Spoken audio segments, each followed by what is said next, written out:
ഇന്നത്തെ പുതിയൊരു വീഡിയോയിലേക്ക് എല്ലാവർക്കും സ്വാഗതം. എല്ലാവരും സുഖമായിട്ടിരിക്കുന്നു വിശ്വസിക്കുകയാണ്. ഞാനും സുഖമായിട്ടിരിക്കുന്നു. അപ്പോൾ ഇന്നൊരു മോർണിംഗ് റൊട്ടീനാണ് കേട്ടോ. രാവിലത്തെ കുറച്ച് വിശേഷങ്ങളും നല്ല അടിപൊളി ഒരു ബ്രേക്ക്ഫാസ്റ്റ് വീഡിയോ കാണിക്കുന്നു കേട്ടോ, സിമ്പിളായിട്ട്. അപ്പോൾ ഇന്ന് ശനിയാഴ്ച എടുത്ത വീഡിയോ ആണ്. ശനിയാഴ്ച രാവിലെ മക്കൾക്ക് അവധിയായതുകൊണ്ട് ഞാൻ അധികവും കൂടുതലും ലൈറ്റായിട്ട് എന്തെങ്കിലും ചായയോ പ്ലെയിൻ ടീ എന്തെങ്കിലും കുടിച്ചിട്ട് ഇതുപോലെ പഴം പുഴുങ്ങിയതോ മുട്ട പുഴുങ്ങിയതോ എന്തെങ്കിലും നട്ട്സ് ഡേറ്റ്സ് അങ്ങനെ എന്തെങ്കിലും കഴിച്ചിട്ട് ഞാൻ കുറച്ച് ക്ലീനിങ്ങിന് നിൽക്കും. അപ്പോൾ രാവിലെ ഇന്ന് ഇഞ്ചിയൊക്കെ ഇട്ട് ഒരു പ്ലെയിൻ ടീയും പഴം പുഴുങ്ങിയതൊക്കെ എടുത്ത് കഴിച്ചിട്ട് ക്ലീനിങ് ചെയ്യാൻ വേണ്ടി നിൽക്കുകയാണ് കേട്ടോ. അപ്പോൾ ഇങ്ങനെ കഴിച്ചിട്ട് ലൈറ്റായിട്ട് എന്തെങ്കിലും കഴിച്ചിട്ട് നിൽക്കുമ്പോൾ നമുക്ക് അധികം ക്ഷീണമൊന്നും തോന്നത്തില്ല. അതുകൊണ്ടാണ് അങ്ങനെ ക്ലീനിങ് ഒക്കെ കഴിഞ്ഞപ്പോൾ ക്ലീനിങ്ങിൻ്റെ വീഡിയോ ഞാൻ പ്രത്യേകിച്ച് സെപ്പറേറ്റ് ആയിട്ട് ഹോളിഡേ ക്ലീനിങ് എന്നും പറഞ്ഞ് ഇടാമെന്ന് വിചാരിച്ച് വച്ചിരിക്കുകയാണ് കേട്ടോ. അപ്പോൾ ഞാൻ ക്ലീനിങ് കഴിഞ്ഞ് പിന്നെ കിച്ചണിൽ വന്ന് ബ്രേക്ക്ഫാസ്റ്റ് ഉണ്ടാക്കാനുള്ള തയ്യാറെടുപ്പാണ് കേട്ടോ. അപ്പോൾ ബ്രേക്ക്ഫാസ്റ്റ് ഇന്ന് നല്ല ഹെൽത്തിയും എന്നാൽ നമുക്ക് പെട്ടെന്ന് റെഡിയാക്കാൻ പറ്റിയ ഒരു ഐറ്റമാണ്. നമ്മളെന്നും ചപ്പാത്തിയും ദോശയും പുട്ടും അപ്പമൊക്കെ കഴിച്ച് മടുത്തെങ്കിൽ നമുക്ക് ഇതുപോലെ ഒന്ന് റെഡിയാക്കി എടുക്കാം. അപ്പോൾ അതിനുവേണ്ടി ഞാനിവിടെ 1 കപ്പ് മൈദയും 1 കപ്പ് ആട്ടമാവുമാണ് എടുത്തിട്ടുള്ളത്. ഇപ്പോൾ സെയിം രണ്ടും ഒരേ കണക്കിന് വേണമെങ്കിൽ എടുക്കാം കേട്ടോ. ഞാൻ രണ്ടും പകുതി പകുതിയാണ് എടുത്തിട്ടുള്ളത്. ഇനി അതിലേക്ക് 1 സ്പൂണ് പഞ്ചസാരയും 1/2 സ്പൂണ് ഉപ്പിട്ട് കൊടുക്കാം കേട്ടോ. ചെറിയ സ്പൂണിനാണ് ചേർക്കുന്നത് രണ്ടും. ഇനി 1/4 സ്പൂണ് നമ്മുടെ ബേക്കിംഗ് സോഡ ഉണ്ടല്ലോ, അതും കൂടെ ഇട്ട് ഒന്ന് മിക്സ് ചെയ്ത് നമ്മുടെ മാവുമായിട്ട് യോജിപ്പിക്കുക. നമ്മുടെ മൈദയും ആട്ടയും ബാക്കിയുള്ള സാധനങ്ങളെല്ലാം കൂടെ ഒരുമിച്ച് ചേർക്കുക. എന്നിട്ട് നമുക്ക് വെള്ളം ഒഴിച്ച് കുഴച്ചാൽ മതി കേട്ടോ. അല്ലെങ്കിൽ ഇതെല്ലാം അവിടെ ഇട്ട് കട്ട പിടിച്ചിരിക്കും. നമ്മുടെ ബേക്കിംഗ് സോഡയിൽ നിന്ന് മാവിൻ്റെ എല്ലാ ഭാഗത്തും എത്തില്ല. അതുകൊണ്ട് ഇതുപോലെ ഒന്ന് മിക്സ് ചെയ്തിട്ട് ഇതുപോലെ ഒരു 1/4 കപ്പ് തൈര് ചേർത്ത് കൊടുക്കുക കേട്ടോ.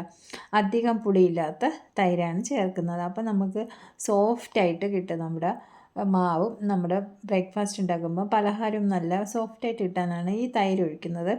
അതും ഒന്ന് മിക്സ് ചെയ്തതിന് ശേഷം ഇളം ചൂടുവെള്ളമാണ് നമ്മളിത് കുഴയ്ക്കാൻ വേണ്ടി ഉപയോഗിക്കുന്നത്. ചൂടെന്ന് വെച്ചാൽ നമ്മുടെ കൈവിരലിടുമ്പോൾ അധികം ചൂട് തട്ടാൻ പാടില്ല. ആ പരുവത്തിലുള്ള വെള്ളവും കൂടെ ഒന്ന് നല്ല ചൂടുവെള്ളം ഒഴിക്കരുതെങ്കിൽ മാവ് വെന്ത് പോവും. അതുകൊണ്ട് നമ്മുടെ കൈ ഇടുമ്പോൾ നമുക്ക് പരുവമായിരിക്കണം. അധികം കയ്യിൽ ചൂട് തട്ടാത്ത രീതിയിലുള്ള വെള്ളം ഒഴിച്ച് ഇതുപോലെ കുഴച്ച് നമ്മൾ പൊറോട്ടയ്ക്കൊക്കെ ഉണ്ടാക്കൂലേ അതേ കണക്കിന് മാവ് കുഴച്ചെടുക്കുക. ചപ്പാത്തിയേക്കാളും അധികം കുറച്ചുകൂടെ ഒന്ന് ലൂസാക്കി എടുക്കുക കേട്ടോ. ഈ പരുവത്തിൽ എടുക്കുക കേട്ടോ. അധികം ലൂസായി പോരുത്. ഇതുപോലെ നല്ല സോഫ്റ്റ് തൈരൊക്കെ ഒഴിച്ചതുകൊണ്ടാണ് ഇങ്ങനെ സോഫ്റ്റായിട്ടിരിക്കുന്നത്. ഇനി നമുക്കിതൊന്ന് അരമണിക്കൂർ മാറ്റി വയ്ക്കുക കേട്ടോ, റെസ്റ്റ് ചെയ്യുക. ആ സമയത്ത് നമുക്ക് അതിനുള്ള നല്ലൊരു കറിയും കൂടെ റെഡിയാക്കി എടുക്കാം. അപ്പോൾ അതവിടെ ഇരുന്ന് സെറ്റാവട്ടെ. അങ്ങനെ അത് മാറ്റി വെച്ചിട്ട് ഞാൻ തലേ ദിവസം തന്നെ കടല കുതിർക്കാൻ വേണ്ടി വെള്ളത്തിലിട്ടിരുന്നു. സാധാരണ നമുക്ക് കറുത്ത കടല കഴിക്കാൻ കുട്ടികൾക്കൊക്കെ മടിയില്ലേ. അപ്പോൾ എന്നാൽ നമുക്ക് വെള്ളക്കടലയേക്കാളും അധികം പ്രോട്ടീൻ എല്ലാം ഉള്ളത് കറുത്ത കടലയിലാണല്ലോ. അതുകൊണ്ട് ഞാൻ ഇതുപോലെ രണ്ടും കൂടെ മിക്സ് ചെയ്തിടും. വെള്ളയും കറുത്ത കടലയും കൂടെ മിക്സ് ചെയ്ത് നമുക്ക് കറി വയ്ക്കാം. അപ്പോൾ കുട്ടികൾ രണ്ടും കഴിച്ചോളുമല്ലോ. അങ്ങനെയാണ് ഞാൻ ഇത് രണ്ടും കൂടെ മിക്സ് ചെയ്ത് കുതിരാൻ വേണ്ടി ഇട്ടത്. എന്നിട്ട് ഇതാ രാവിലെ നല്ലതായിട്ട് കഴുകി വൃത്തിയാക്കി എടുക്കണം കേട്ടോ. ഇനി ഇത് കഴുകി വൃത്തിയാക്കി നമുക്ക് കുക്കറിലൊന്ന് വേവാൻ വയ്ക്കാം. ഇനി നമ്മൾ കഴുകി വെച്ച കടല, സാധാരണ നമ്മൾ സവാളയില്ലേ കടലക്കറി ഉണ്ടാക്കുമ്പോൾ ചേർക്കുന്നത്. അപ്പോൾ സവാളയ്ക്ക് പകരം ചെറിയ ഉള്ളി ഒരു പിടിയായാലും മതി കേട്ടോ. ചെറിയ ഉള്ളി ചേർക്കുകയാണെങ്കിൽ നല്ല ടേസ്റ്റ് കിട്ടും. ഒത്തിരി ഒന്നും വേണ്ടത്, കുറച്ചൊക്കെ ഒരു 10 ചെറിയ ഉള്ളി ഞാൻ ചെറുതായിട്ട് 2ആയിട്ട് കട്ട് ചെയ്ത്, ഒരു പൊട്ടറ്റയും കൂടെ കട്ട് ചെയ്തത് നമ്മൾ എടുത്തു വെച്ചിട്ടുള്ള കടലയും പിന്നെ അല്പം ഉപ്പും മഞ്ഞൾപ്പൊടിയും പാകത്തിന് വെള്ളം, ഒത്തിരി വെള്ളമായി പോയത് കുറച്ച് വെള്ളം കൂടെ ചേർത്ത് നല്ലതായിട്ട് വേവിക്കാൻ വയ്ക്കുക കേട്ടോ. അപ്പോൾ അതാ ഒരു 5 വിസിലായപ്പോൾ നമ്മുടെ കടല നല്ല വെന്ത് വന്നിട്ടുണ്ട്. അത് ജസ്റ്റ് ഒന്ന് ഒരു കടല ഒന്ന് നമുക്കെടുത്ത് പ്രസ് ചെയ്ത് നോക്കാം കേട്ടോ. അപ്പോൾ നല്ല വെന്ത് വരണം, എന്നാലും നമ്മൾ കറി നല്ല ടേസ്റ്റ് കിട്ടുള്ളൂ. അപ്പോൾ കടല നല്ലതായിട്ട് വെന്ത് പാകമായിട്ടുണ്ട്. അത് മാറ്റി വെച്ചിട്ട് നമുക്ക് അതിലൊരു സിമ്പിളായിട്ടുള്ള ഒരു അരപ്പ് തയ്യാറാക്കാം കേട്ടോ. അതിലേക്ക് ഇതാ ഒരു വെടി തേങ്ങയും ഒരു വലിയ സ്പൂണ് മുളക് പൊടിയും 3/4 സ്പൂണ് മല്ലിപ്പൊടിയും അതുപോലെ നമ്മുടെ ഗരം മസാല ഉണ്ടല്ലോ, നമ്മൾ ചിക്കനിലൊക്കെ ഇടുന്ന ഗരം മസാലപ്പൊടി, മസാലക്കൂട്ടെല്ലാം കൂടെ പൊടിച്ച് അതൊരു 3/4 സ്പൂണും അല്പം മഞ്ഞൾപ്പൊടിയും കൂടി ചേർത്ത് പാകത്തിന് വെള്ളം ഒഴിച്ച് നല്ലതായിട്ട് അരച്ചെടുക്കുക കേട്ടോ. അധികം മസാലയൊന്നുമില്ല, ഇത്രയും മസാലയുള്ളൂ, എന്നാൽ നല്ല ടേസ്റ്റുമായിട്ടുള്ള ഒരു കടലക്കറിയാണ് കേട്ടോ. ഇനി നമ്മൾ ഇതിൽ നിന്ന് കുറച്ച് കടല എടുക്കുക കേട്ടോ. തേങ്ങ ചേർത്തിട്ടുണ്ട്. എന്നാൽ കുറച്ച് കടലയും കൂടെ ഇട്ടിട്ട് അരയ്ക്കുമ്പോൾ നല്ല ഗ്രേവി നല്ല കുറുകിയിരിക്കുകയും ചെയ്യും. നമുക്കൊത്തിരി അത്യാവശ്യം വെള്ളം വേണമെങ്കിലും ചേർത്ത് കൊടുക്കാം. ഇത് കൂടെ അരച്ച് ചേർക്കണോണ്ട് നല്ല കുറുകി കിട്ടും. അപ്പോൾ ആ കടലയും കൂടെ ചേർത്ത് നമുക്ക് നല്ലതായിട്ട് പേസ്റ്റായിട്ട് അരച്ചെടുക്കുക. ഒത്തിരി വെള്ളം ഒഴിച്ച് അരയ്ക്കരുത്. അതെങ്കിൽ നമുക്ക് അത് മൊത്തത്തിലൊന്ന് അരഞ്ഞു കിട്ടത്തില്ല. അതുകൊണ്ട് കുറച്ച് വെള്ളം ഒഴിച്ച് അരച്ചെടുക്കുക. അത് കഴിഞ്ഞ് വേണമെങ്കിൽ വീണ്ടും അല്പം വെള്ളവും കൂടെ ചേർത്ത് നല്ലതായിട്ട് പേസ്റ്റായിട്ട് അരച്ചെടുക്കുക കേട്ടോ. അപ്പോൾ ഇതാ നമ്മുടെ പേസ്റ്റായിട്ട് വന്ന ആ മസാല എല്ലാം കൂടെ നമ്മൾ വെന്ത് വന്ന കടലയിലേക്ക് ഇട്ട് കൊടുക്കുക. ഇനി നല്ലതായിട്ട് മിക്സ് ചെയ്ത് നമ്മുടെ വെള്ളമൊക്കെ പാകത്തിന് ചേർത്ത് കൊടുക്കുക. പാകത്തിന് വെള്ളവും ചേർത്ത് ഇനി നമുക്കിത് അടുപ്പിൽ വെച്ച് ഒന്ന് തിളപ്പിച്ചെടുക്കുക കേട്ടോ. നല്ലതായിട്ട് തിളച്ച് വരണം. ആ പച്ച മണമെല്ലാം മാറി നല്ല പാകത്തിന് നല്ല തിളച്ച് വരുമ്പം നമുക്ക് കടലക്കറി നല്ല സെറ്റായിട്ട് വന്നതായിട്ട് ആ ഒരു സ്മെല്ലൊക്കെ അടിക്കും. നല്ല തിളയ്ക്കണം. നല്ല തിളച്ചതിന് ശേഷം നമുക്ക് ഒരു പിടി മല്ലിയില ചെറുതായിട്ട് കട്ട് ചെയ്തതിലേക്ക് ഇട്ട് കൊടുക്കട്ടെ. അത് മസ്റ്റായിട്ട് ചേർത്ത് കൊടുക്കുക. നമ്മുടെ കടലക്കറിക്ക് ഏറ്റവും നല്ല സ്വാദ് കൂട്ടുന്ന ഒരു ഐറ്റമാണ് കേട്ടോ ഈ മല്ലിയില. അത് നമ്മൾ ചേർത്ത് കൊടുക്കുക. അപ്പോൾ തിളച്ചതിന് ശേഷം നമ്മൾ വാങ്ങുന്ന സമയത്താണ് മല്ലിയില ഇട്ട് കൊടുക്കാനുള്ള. അങ്ങനെ മല്ലിയില ഇട്ട് കൊടുത്ത് അത് മാറ്റിയതിന് ശേഷം ഇനി നമുക്ക് കടുകൊക്കെ ഒന്ന് താളിച്ചൊഴിക്കുക. വെളിച്ചെണ്ണയിലേക്ക് ഇത് ചെറിയ ഉള്ളിയും കടുകും കറിവേപ്പിലേക്ക് ഇട്ട് നല്ല മൂപ്പിച്ച് അതും കൂടെ ഒഴിച്ചു കൊടുക്കുമ്പോൾ നല്ല ടേസ്റ്റായിട്ടുള്ള കടലക്കറി റെഡിയായി. അപ്പോൾ കറിവേപ്പില ഞാൻ ഇതുപോലെയാണ് കേട്ടോ സൂക്ഷിക്കുന്നത്. നമ്മുടെ വീട്ടിൽ കറിവേപ്പിലയുണ്ട്.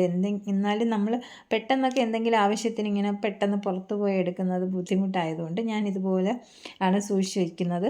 ഒന്നും ചെയ്യത്തില്ല. നല്ല ഫ്രഷ് ആയിട്ട് ഇരിക്കും കേട്ടോ. ഇതുപോലെ ചെയ്യുകയാണെങ്കിൽ നമ്മൾ പ്ലാസ്റ്റിക് കവറിലൊക്കെ ഇടുന്നൊക്കെ ഇപ്പോൾ ഒരു പ്രത്യേക ഒരു ചൂടൊക്കെ അടിക്കുക. അതിനേക്കാൾ ഇതുപോലെ ഏതെങ്കിലും ഒരു പ്ലാസ്റ്റിക് ബോട്ടിലിനകത്ത് ആക്കി വയ്ക്കുകയാണെങ്കിൽ നമുക്ക് നല്ലതായിട്ട് കിട്ടും. അപ്പോൾ നമ്മുടെ കടുക് താളിച്ചതൊക്കെ റെഡിയായി. ഇനി നമ്മൾ ആ കടലക്കറിയിലേക്ക് ഒഴിച്ചു കൊടുക്കുക. അപ്പോൾ നമ്മൾ അടിപൊളി കടലക്കറിയും റെഡിയായി. അപ്പോൾ എന്തായാലും എല്ലാവരും ഈ കടലക്കറി ഇതേ രീതിയിലൊന്ന് ട്രൈ ചെയ്ത് നോക്കുക. എല്ലാവർക്കും ഇഷ്ടപ്പെടും. നമുക്ക് പുട്ടിൻ്റെ കൂടെയും അപ്പത്തിൻ്റെ കൂടെ ഇടിയപ്പത്തിൻ്റെ കൂടെയൊക്കെ നല്ല ടേസ്റ്റാണ് കേട്ടോ. നല്ല കോമ്പിനേഷനാണ്. അധികം മസാലയോ നമുക്ക് ഈ കടലയുടെ ഒരു കുത്തല പോലത്തെ ഒരു ചൊവ്വയോ ഒന്നും വരത്തില്ല. അത്രയ്ക്ക് ടേസ്റ്റാണ്. ഇതേ രീതിയിൽ ട്രൈ ചെയ്ത് നോക്കുകയാണെങ്കിൽ എല്ലാവർക്കും ഇഷ്ടപ്പെടും. ഇപ്പോൾ രണ്ടും കൂടെ മിക്സ് ചെയ്തല്ലേ നമ്മൾ വയ്ക്കുന്നത്, കറുത്ത കടലയും വെള്ളക്കടലയും. പക്ഷേ നല്ല ടേസ്റ്റുമായിരിക്കും. എല്ലാവർക്കും ഇഷ്ടപ്പെടുകയും ചെയ്യും. അപ്പോൾ എല്ലാവരും മസ്റ്റായിട്ട് ഈ കറി ട്രൈ ചെയ്ത് നോക്കിയിട്ട് അഭിപ്രായം പറയണേ. അപ്പോൾ നമ്മുടെ കറിയൊക്കെ റെഡിയായി വന്നിട്ടുണ്ട്. അപ്പോൾ നമ്മുടെ മാവ് കുഴച്ച് അരമണിക്കൂർ ഇതാ ആയിട്ടുണ്ട് കേട്ടോ. മാവ് നല്ലതായിട്ട് ഇതാ സോഫ്റ്റായിട്ട് വന്നിട്ടുണ്ട്. നമ്മൾ പൊറോട്ടയൊക്കെ അടിക്കുന്ന പോലത്തെ മാവ് ആക്കി വന്നിട്ടുണ്ട് കേട്ടോ. കണ്ടോ ഇതുപോലെ ആക്കിയിട്ട് ഇനി നമുക്ക് കുറച്ച് ഇതിനെ ബോളാക്കി മാറ്റിയെടുക്കാം കേട്ടോ അതിന്. എന്നിട്ട് ആദ്യം നമുക്ക് ചപ്പാത്തിക്ക് പരത്തുന്ന പോലെ ഒന്ന് പരത്തിയെടുക്കുക. അത് കഴിഞ്ഞിട്ട് ബാക്കിയൊക്കെ ചെയ്യാം. അങ്ങനെ ബോളാക്കിയിട്ട് നമുക്കതൊന്ന് പരത്തിയെടുക്കാം. അങ്ങനെ നമ്മളിതാ ഒരു ബോൾ എടുത്ത് അത് നല്ല ചപ്പാത്തിക്ക് പരത്തുന്ന പോലെ പരത്തി എടുത്തിട്ടുണ്ട്. ഇനി അതിലേക്ക് കുറച്ച് ഓയിൽ ഒഴിച്ച് കൊടുക്കുക കേട്ടോ. വെളിച്ചെണ്ണയാണ് ഞാൻ ഒഴിച്ചിട്ടുള്ളത്. അത് ഇതുപോലെ ഒരു ബ്രഷ് ഉപയോഗിച്ച് നമുക്ക് എല്ലാ അകത്ത് മൊത്തത്തിലൊന്ന് നിരത്തി തടവി കൊടുക്കുക കേട്ടോ. എല്ലായിടവും ഒന്ന് സെറ്റായിട്ട് വരണം. ഇനി അല്പം ഒരു പൊടിമാവും കൂടെ ഇട്ട് കൊടുക്കുക കേട്ടോ.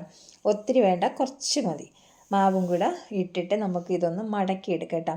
നാലായിട്ട് മടക്കുക. അത് ഇവിടെ നിന്ന് അങ്ങോട്ടും അവിടെ നിന്ന് ഇങ്ങോട്ടും പിന്നെ താഴ്ഭാഗത്തു നിന്ന് ഇങ്ങനെ ഒരു ബോക്സ് പോലെ ആയി കിട്ടും. കണ്ടോ ഇങ്ങനെ നമ്മൾ ആക്കുന്നതെന്ന് വെച്ചാൽ നമ്മൾ പരത്തി എടുക്കുമ്പോൾ നല്ല ലെയറായിട്ട് കിട്ടും. നമ്മൾ പൊറോട്ടയൊക്കെ കഴിക്കണം അതേ ലെയർ പോലെ ഇരിക്കും കിട്ടുക. എന്നാൽ വളരെ സിമ്പിളാണ്. നമ്മളെന്നും ഒരേ രീതിയിൽ ചപ്പാത്തിയൊക്കെ ഉണ്ടാക്കാതെ ഇതുപോലെ ഉണ്ടാക്കുകയാണെങ്കിൽ എല്ലാവർക്കും ഇഷ്ടപ്പെടും.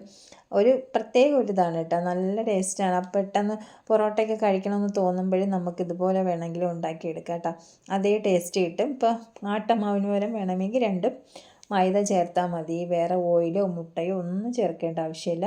അപ്പോൾ അതും കൂടെ നല്ല ബോക്സും കൂടെ നമ്മൾ വീണ്ടും നല്ല ചപ്പാത്തി പോലെ ഇതുപോലെ പരത്തി എടുക്കുകയാണ്. ഒത്തിരി അങ്ങ് കട്ടിയാവരുത്, എന്നാൽ തീരെ കട്ടി കുറഞ്ഞതും ആവരുത് കേട്ടോ. അങ്ങനെ പരത്തിയിട്ട് ഇനി നമുക്ക് ഒരു ഇരുമ്പ് ചട്ടിയിലേക്ക് ആദ്യം ഓയിലൊന്നും ഒഴിക്കേണ്ട ആവശ്യമില്ല. ചപ്പാത്തി ഒന്ന് ഇട്ട് കൊടുക്കുക. എന്നിട്ട് ഇത് ജസ്റ്റ് ഒന്ന് ചൂടായി ഒരു ലൈറ്റ് ബ്രൗൺ നിറമാകുമ്പോൾ അത് ഒന്ന് തിരിച്ചിട്ട് കൊടുക്കുക. ജസ്റ്റ് ഒന്ന് തിരിച്ചിട്ട് കൊടുക്കുക കേട്ടോ. അതും ആ സൈഡും കൂടെ ഒന്ന് ഇതുപോലെ ഒരു ലൈറ്റ് ബ്രൗൺ നിറമായാൽ മതി. ആദ്യം നമ്മൾ അധികം ബ്രൗൺ നിറമാക്കാൻ നിൽക്കേണ്ട കേട്ടോ. ലൈറ്റ് ഒന്ന് രണ്ട് സൈഡ് ഒന്നായി വരുമ്പോൾ നമുക്ക് ഇതിലേക്ക് കുറച്ച് ഓയിൽ ഒഴിച്ച് കൊടുക്കുക കേട്ടോ. നമ്മൾ ആ ഇതുണ്ടല്ലോ നമ്മൾ ഉണ്ടാക്കുന്ന ദോശക്കല്ലോ നോൺ സ്റ്റിക്ക് ആണെങ്കിലും കുഴപ്പമില്ല, അല്പം ഓയിൽ ഒഴിച്ച് കൊടുത്താൽ മതി കേട്ടോ. അപ്പോൾ ഓയിലൊക്കെ ഒഴിക്കുമ്പോൾ ഒരു പ്രത്യേക ടേസ്റ്റ് കിട്ടും, അതിന് വേണ്ടിയാണ്. ഇനി ഓയിൽ ഒഴിച്ചതിന് ശേഷം നമുക്കിത് ഒന്ന് വേവിച്ചെടുക്കാം. ആദ്യം നമ്മൾ ജസ്റ്റ് ഒന്ന് മറിച്ചും തിരിച്ചു വിട്ടാണ് എടുത്തത്. അപ്പോൾ ഇനി ഈ ഓയിൽ ഒഴിച്ചതിന് ശേഷം കുറച്ച് സമയത്ത് ഇതുപോലെ നല്ല മൊരിഞ്ഞ് വരുമ്പം നമുക്ക് മാറ്റിയെടുക്കാം കേട്ടോ. അപ്പോൾ അടിപൊളിയായിട്ട് വന്നിട്ടുണ്ട്. ഇനി ഇതുപോലെ നമ്മൾ ബാക്കി എല്ലാ മാവും ഇതുപോലെ ഒന്ന് ചുട്ട് എടുക്കുക. അങ്ങനെ നമ്മൾ എല്ലാം ചുട്ടെടുത്തിട്ടുണ്ട്. ഇനി ഇതുപോലെ ഞാൻ പിച്ച് കാണിച്ചു തരാം കേട്ടോ. നല്ല സോഫ്റ്റാണ് കേട്ടോ. നമ്മൾ തുണിയൊക്കെ എടുക്കുമ്പോൾ നല്ല പിഞ്ഞ് വരും കേട്ടോ. നമ്മളെ പൊറോട്ടയുടെയൊക്കെ ആകെ ഇരിക്കില്ലേ, അതുപോലെ ഇരിക്കും. നല്ല സോഫ്റ്റാണ് കേട്ടോ. ഈ കറിയും കൂടെ ആകുമ്പോൾ അടിപൊളി കോമ്പിനേഷനാണ്. എല്ലാവരും മസ്റ്റായിട്ട് ട്രൈ ചെയ്ത് നോക്കുക. ഇനിയിപ്പോൾ നമുക്ക് ബ്രേക്ക്ഫാസ്റ്റ് ആയിട്ട് മാത്രം കഴിക്കേണ്ട, നമുക്ക് വൈകുന്നേരം ഡിന്നറായിട്ട് ഉപയോഗിക്കാം. ചിലപ്പോൾ രാവിലെയൊക്കെ നമുക്ക് റെഡിയാക്കാൻ പാടല്ലേ, എങ്കിൽ നമുക്കിതുപോലെ വൈകിട്ടുള്ള സമയങ്ങളിൽ നമുക്ക് ചെയ്തെടുക്കാവുന്നതാണ് കേട്ടോ. അപ്പോൾ എല്ലാവരും മസ്റ്റായിട്ട് ട്രൈ ചെയ്ത് നോക്കുക. അപ്പോൾ എൻ്റെ വീഡിയോ കണ്ടുകൊണ്ടിരിക്കുകയാണെങ്കിൽ വീഡിയോ ഇഷ്ടപ്പെടുകയാണെങ്കിൽ ഒന്ന് ലൈക്ക് ചെയ്യാനും, അതുപോലെ സബ്സ്ക്രൈബ് ചെയ്യാത്ത കൂട്ടുകാരുണ്ടെങ്കിൽ ഒന്ന് സബ്സ്ക്രൈബ് ചെയ്ത് തൊട്ടടുത്തുള്ള ബെല്ലൈക്കൺ ഓണാക്കി വയ്ക്കുക. അപ്പോൾ ഞാനിടുന്ന വീഡിയോസിൻ്റെ നോട്ടിഫിക്കേഷൻ നിങ്ങൾക്ക് വരുന്നതായിരിക്കും. അപ്പോൾ അടുത്ത വീഡിയോയിൽ വീണ്ടും കാണാം. ഓക്കെ.